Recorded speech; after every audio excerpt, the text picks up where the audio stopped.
Welcome to this Cadline video identifying how to better integrate your CAD and GIS workflows. In part 3 we built a 3D InfraWorks model which accesses its geospatial assets from our centralised PostGIS database.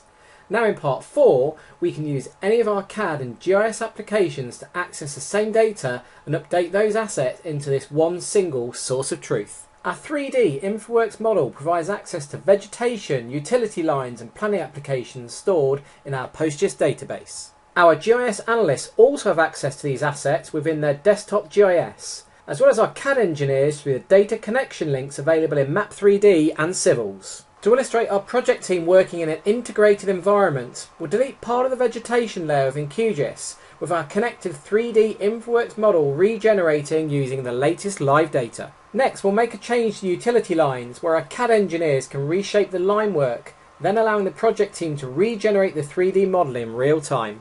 A project team member reports the utility lines are showing above ground in our InfraWorks model, which then allows the utility data owner to run a PostGIS database script to reset the height value to below ground, and in turn updating and enhancing our 3D model to show the utility lines below the surface.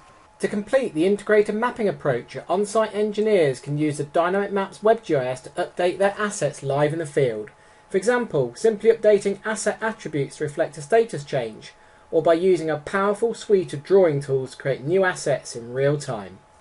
Once again, using PostGIS as our single source of truth means our CAD and GIS teams all see the same data in their respective applications, and the wider project teams share the one vision approach via the updated 3D InfraWorks model.